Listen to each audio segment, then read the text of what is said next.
time for a gauges update. So I have behind this screen, which is new, I've got the pod. So there you go. So that's boost and oil pressure. And then I've put in an oil temperature here. So two things, having a screen here, which is mainly for touring. Yes, you can have Google Maps and stuff on here, but I find looking down is really distracting. I want to look across, and I really like this. It looks really nice, but obviously it blocks the gauges. So I need to, what I want to do is replace that gauge pod and replace this because I'd like to get the vent back. And basically there aren't that many options. So I was going to try and do electronically to maybe try and get some of the dials up here.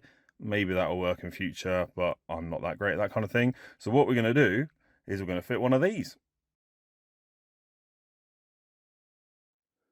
So hi everybody, this is the Rotarytronics kit. This is the gauge kit to replace the dodgy OEM oil pressure gauge there. So this is a digital gauge that completely replaces it. It's accurate information taken from sensors within the car. So let's have a look what you get in the kit. So obviously there's a screen. So the screen comes in a nice protective box. Just to let you know, this comes from Romania. I'm in the UK. I didn't pay any import fees. It came straight through. So this is the display. So that's the bit that's going to replace in this section. So this is instructions. Doesn't come with instructions. I've printed these out. There is a lot of pages. If you guys are better than me at reading off screens, then you can do it easily. It's linked in the website where you get this kit. And obviously I will link to where you can get the kit in the bottom of the description. So have a look there, go straight there and have a look. And so that's the screen. So let's put that away neatly. We then get, so what I've chosen for the whole kit, so the full kit. So basically you can have it in two different ways. You can have a pre-wired kit that you pay a little bit more for, or there is a soldering kit. I've bought the pre-wired kit. I didn't want to get involved in soldering and all that kind of stuff, so I've gone for the full Monty. So what's great about this is the standard gauge is going to give you oil pressure, oil temperature, and coolant temperature, and that's all displayed here. So the good thing about it is what they've done is they've used a Bosch sensor to go in the place of the normal oil pressure sensor. And this is a dual sensor. So this does oil pressure and oil temperature. So that's great. So it really minimizes, I've already got those, but I can get rid of some sensors, I can get rid of some wiring and really neaten up this whole thing. So that's really good. So it comes with that, and that on its own is an expensive sensor. So that's great. Then what we've got is we've got the wiring for the sensor. So this goes onto the sensor that you get there and comes through and plugs into one of the connections on this setup. So that's the wiring from the sensor. So you get all that. You then get the magic box. I'm not an electronics guy, so I'm not going to say too much about it, but I believe this one connects into the screen that goes into your dash. Other connections, you piggyback some connections off some wires already there to get certain lights, like here. It will still, if you connect it all up properly, this will still give a full beam lights emblem, so that kind of thing, and that's done by the getting into those wires, so that's good. This one comes, I've wanted a shift light, so it has stages of shift light, which looks great. Also comes with a buzzer. I'm pretty sure that's the buzzer. So as soon as I hit, let's say 7,200 RPM, the lights will flash and the buzzer will go off and tell me that I definitely need to shift, that kind of thing. So it's all built in, all wired in already. So yeah, again, great, pretty much hopefully fairly easy. And then another optional extra, you can have a keyboard. So basically, if you don't get the keyboard, which you pay more for, then it can be programmed and set up how you want. Options are there when you pay for it. So you can set your colors and you can set everything. So I like quite OEM, so I'm going to do what it looks like here, which is it's going to be white in the daytime, and then when the lights turn on, it dims and will turn to an orange-red color, which is the same as the original. But you can have different color schemes here. It's all in the manual, but you can settle that. But anyway, if you pay the extra and you get the keyboard, then I believe this all goes in the car, and then you can have this dangling down. down by the footwell. Obviously you can stick it and hide it somewhere, but when you want to use it, and then what you can do is you can plug in this optional keyboard, and basically with this keyboard you can change the settings within it to whatever you want. So for instance, you can change all the colors if you didn't like it. You could change whether it's Fahrenheit or Celsius, PSI, or the other one which I've just forgotten, bar, that's the one. You can set all that. You can set your rev limits. You can set the coolant there's warning lights if the coolant or oil pressure, that kind of thing, drops. This will flash with warning on it, so you can set all that. So really good, and it's all programmable via this little keyboard, which has got little buttons on it that you can do. All the instructions are on here. I thought it looked a little bit overwhelming, but I had a look through last night, and actually as I worked through just bit by bit, it all makes sense and should be fine. We'll have a look at a little bit of the, I'm not going to go through the whole customization, but I'll show you some of the customization that you can do with this, obviously once it's all fitted in the car. So that's the overview of what you get in the kit. Came really quickly. I think it was ordered Monday and it came by Thursday or Friday, so within the same week. So that's really good. So yeah, let's have a look at the fitting. The first bit I'm going to have a look at doing is putting the sensor into the oil filter housing. So that's something you need to do and get that prep done, and then I'm going to look at the electronics. So I'm going to show you the oil sensor side of things on this old housing here. I've got a different housing, a different setup, because I've got a turbo on my car. So I want to show you what it is standard. So this is a standard filter housing. And on this side is where the oil pressure sensor goes into, the standard one. So what you get in the kit is you get a new Bosch, and it's a dual sensor. So basically this does pressure and temperature, so it's going to definitely simplify what I've got on my car, so that's great. So what you get in the kit is a sensor and an adapter. So it says in the instructions, obviously follow the instructions that are available on the website all the way through. This sensor can crack if it's done up too tight, so basically you've got the adapter. So take off the sensor. You're then going to put this adapter into where the standard sensor goes. You're going to use PTFE tape, but it'll be fine. It'll still pick up all the sensors and everything. Then it comes with a little washer, and then you're going to screw this on to the correct torque. Don't over tighten because it can crack, and that is how you put your sensor in. So it's really easy from the back of the car. So this sits in the car like this, and it's the sensor at the back. So remember to use PTFE tape, plumber's PTFE tape, really cheap, get it screw fix, that kind of thing. And basically remember to get it the right way around. So you're going to be doing it that way, so you don't want the end of it to be come up like that, because as you screw in it will unravel. So what you want to do is you want to wind, so I'm doing this through the camera, is you want to wind it that way, and then the end will be like that, and you'll be doing it up with it. So that's the way to do it. This is the sensor plug. This is the main OEM sensor that normally doesn't have this silver piece. It goes straight into the housing that I was talking about. So this plug, it's got one wire on it. You push the top of the plug in the middle here, and then push off. I've already unlatched it, so top here and push off, and that is the plug out the way. And then this is the sensor that you'll be taking out and then putting the adapter in, and then the sensor. So there you go, I've got the adapter into to my housing. Yours will be silver housing. That was a 15mm socket, and now I'm going to start putting in by hand the sensor. I've again put some PTFE tape on it.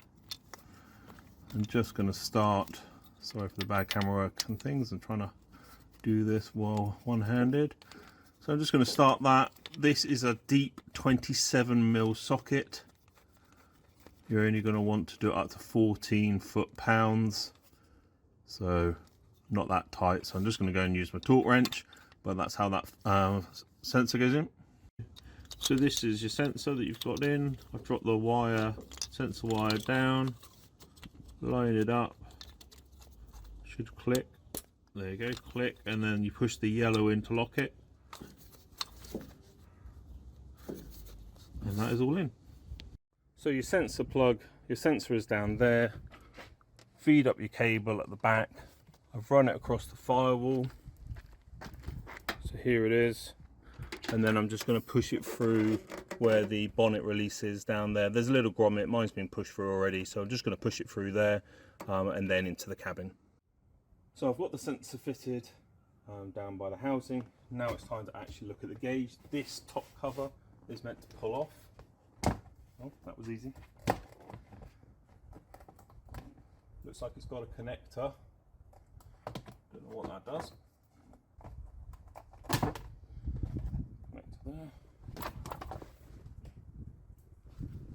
Now you've got a section underneath the dashboard that just pulls off as well.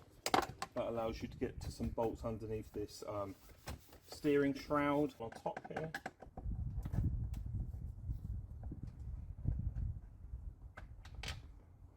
Let's keep those together. Right, so I'm going to do the ones from underneath. So I've got this loose, these shrouds. I was struggling to get it apart, and now it seems to have come apart. So the top bit comes off. Bottom bit comes off, but it's got a wire attached. Right, so you've undone the top one of this bezel. I believe there are two going upwards, so I'm going to get to those from underneath. One of them. There's the other one, quite easy to see. So in theory this should come forward now. Yes it does. There you go, you've got your cluster removed. That's what you've got on the back. So a couple of plugs. Let's undo those. One smaller one and one bigger one, so you can't get those mixed up.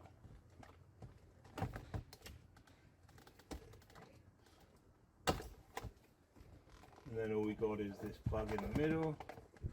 There we go.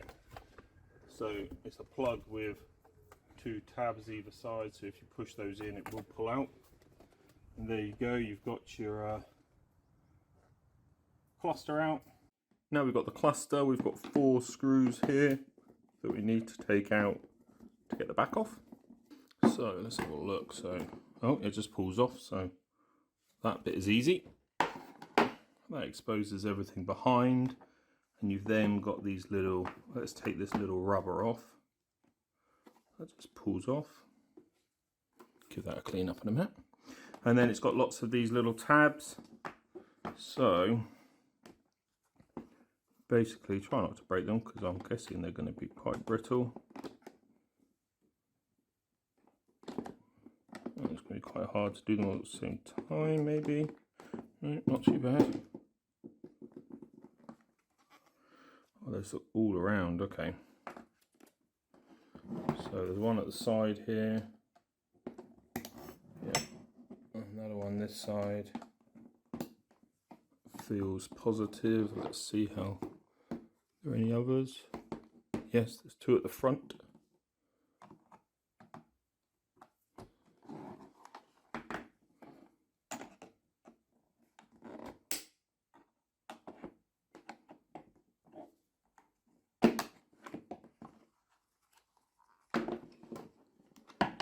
So you've just pulled those aside. Now you've got everything out. That is the front of your screen. Next bit feels a little bit scary, so what you've got to do is you've got to get this off, and what you've got to do is you've got to push it towards the stop that way and then gently pull up. Try not to scratch any of the surface or anything. So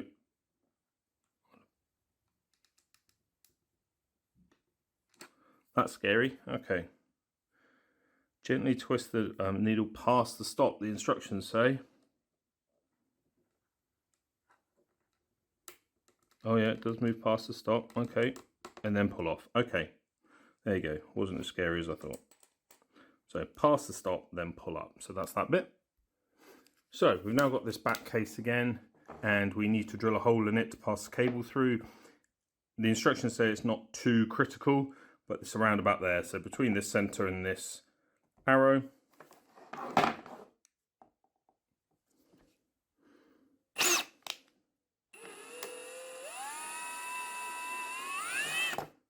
I'm going to drill straight into my table, aren't I, if I keep doing this?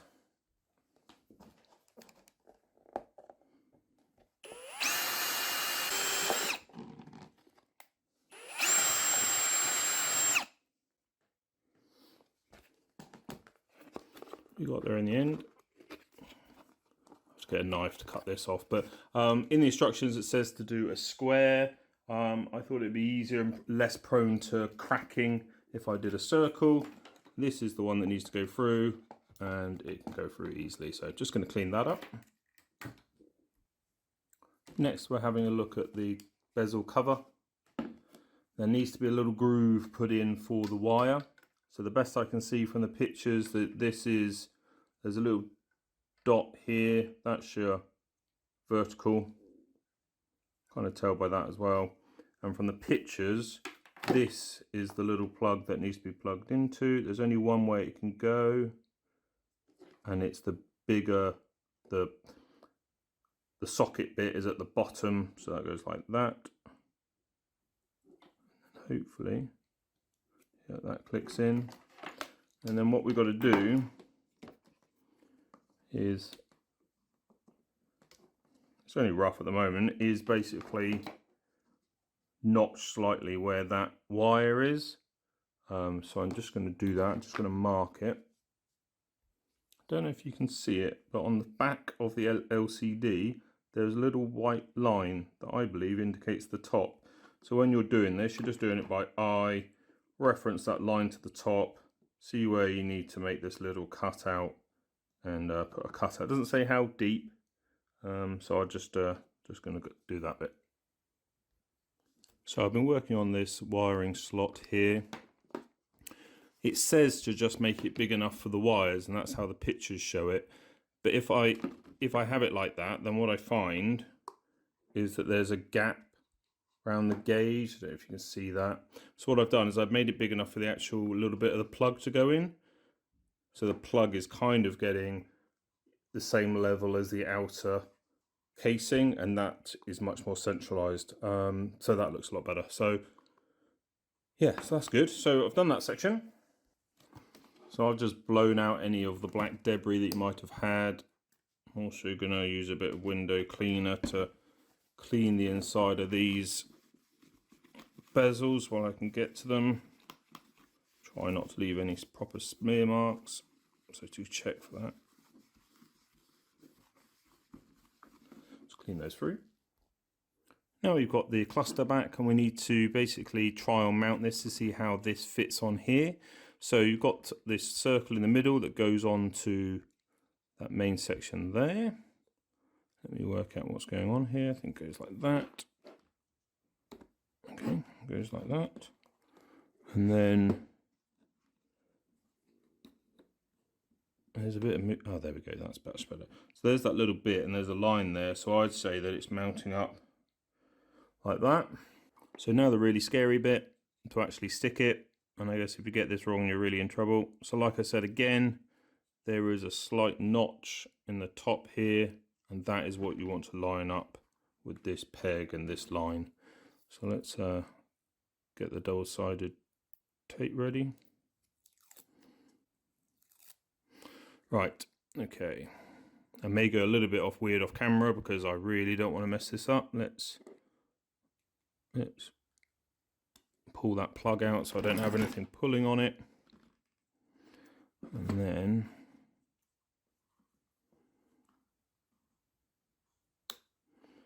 I don't know if I'm going to be able to do this on camera because I'm not in the best position.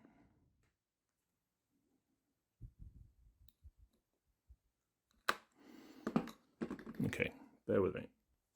Right, so I did do it off camera, but I lined up that top notch here and lined out the best I could, and then I just got my nail on the bottom of this metal, the black plastic at the bottom, and just squidged down the double-sided.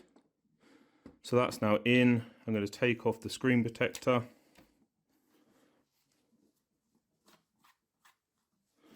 Try and get rid of any dust. No, my luck, I'll get a bit trapped. So we're now got the screen there, we've got it connected, fed through the back hole because you're going to need that fed through, connected in, and now we need to get the front gauge bezel on, which is probably one of the hardest bits. So I'm going to try and get round to make sure this wire is coming out of that slot that we created. So they say it can't go down straight, so it kind of has to go over the top of the screen and then go down.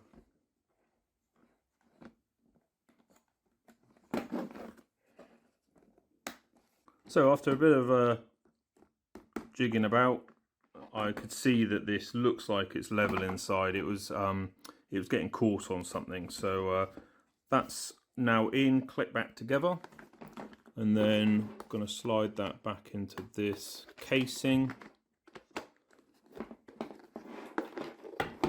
and screw all that together. Don't think you need to watch me do that. Don't forget to put your rubber back on, which I did before you put this cover on. Clean it up a little bit and then put that in, then put the cover on. So by this point we've got the cluster ready, and as per the instructions we've got to do some crimping into these wires, so basically sort of going in there and getting a feed off them. So it's this big beastie connector here. What we're talking about is these connectors that basically push the wire through, put the wire there like that and close it, and basically it gets a feed from it by cutting into it basically. These are headlights, high beam indicator and immobilizer. Got to take the tape off here, so just take the tape off there, we'll do it in a second. The red one's going to go to a purple, the green one is going to go to a green one, and the black is going to this brown one. So it looks like the ones we're interested in are this side. There's your brown. My green has a trace on it. And then there is a purple. Where's the purple? So this is how the crimps work. Basically you put a piece of wire in there, you put it over, click it together, and then that has given you a feed into that wire. My purple wire first. Get some grips or a pair of pliers. A pair of pliers would probably have been easier. Alright, so that's one.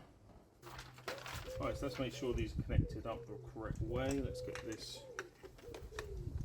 bezel somewhere near everything. Right, so the big ones are obviously going to connect into this big cable over here. Big connector over here. Nice click into that. We've then got this one, which is going to go piggyback into your new wiring. So it was going in there, but you've now put your new bit in there. Clip went back in the middle. So we've got these. So the black is going to the brown. Let's grab the black. That is going to brown. There. The red is going to purple.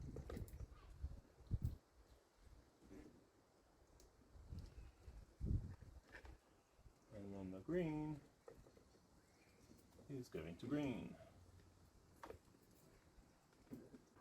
So the keyboard you're going to want to put somewhere down into the footwell, and then sort that out later after you finish using it. And what I've got to connect is the sensor cable.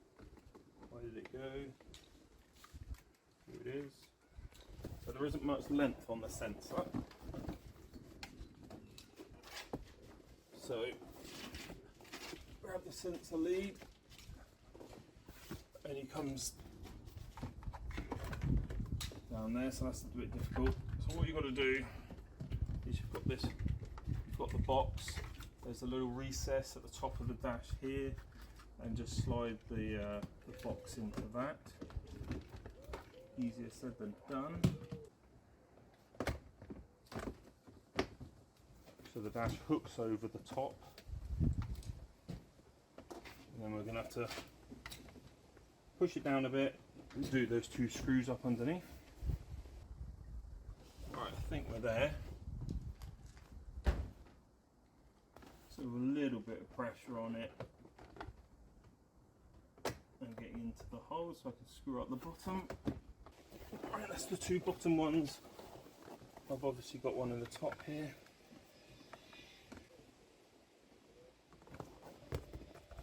That's the cluster in. We've now got to put both sides of the shroud on here and then the top bit in.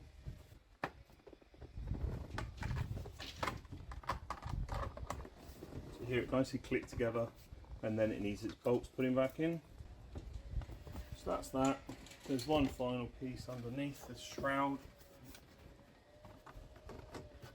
Just clicks in. Put the top cover back on. Put your plug back in. This should just click down. Right. So the pod's in there. That little mark there is in the cover, not the actual pod. So that looks really good. So all we're left with now is everything is connected up, and we're left with the keyboard. So this is when it gets a little bit tricky, a little bit programmy, and we have to look at that and get things set up. So we're all installed, just about to start it up and go to the options settings. So basically hold down the next key, which is the key on the keyboard on its own. Hold that down while putting the ignition on. Then you get some menu settings come up. Let go of that, and then you've got these menu settings. So the top one you've got there is units, so let's have a look at that. So you can change the temperature from Fahrenheit to Celsius. So I've done that. So you can change the temperature between Celsius and Fahrenheit. You can do PSI or bar. Some trimming stuff. So that's the units page. You can then look at alarms. So you can set your different alarms. So coolant alarm going off 105, oil pressure 10 psi. I think I might have that at 12. Oil temp, probably have that down a little bit just so I know. So I run an oil cooler on mine, so it should run cooler. Then we got different settings for the different lights that you can have on. I do not want cruise control because I've got a different light for it, and I haven't got DRLs, I've just got normal lights, so that's that. Follow the instructions for those settings. Aesthetics, so this is the most confusing bit most probably. So look at your instructions. This is how you set up the styles. LCD style 1 I think is very much the white in daylight, and then when the headlights come on, which is this one, so headlights come on, it will go red with the lights and it will dim a bit, so that's great. Obviously other temperature settings, and then you've got your shift light, so you can set your shift light from when it comes on, and there's a buzzer as well at 7.2, sounds good to me. And then CAN bus, if I can go on it, there you go. So it's taking the coolant temperature from the car, or it can take it from an OB22, so it can connect to that, or there's Heltac as well. And then I want to save that, so save and exit. Oil PSI, things like that. So let's, so it's set up like that. Let's turn the car on and see what happens. There you go, it's got oil PSI. Obviously the others aren't going to change very quickly. So yeah, it's got my PSI, looks good. It's about what I'd expect. So then if I turn the lights on, it'll go red. There we go. And that's red at night with your other, when it's matched with the others. And then that bottom one, when you use full beam, it does the full beam, which is fantastic. All good, really happy with it. Any questions, obviously just put a message in, I'll see if I can help you, or contact them directly. But so far seems like a really good bit of kit.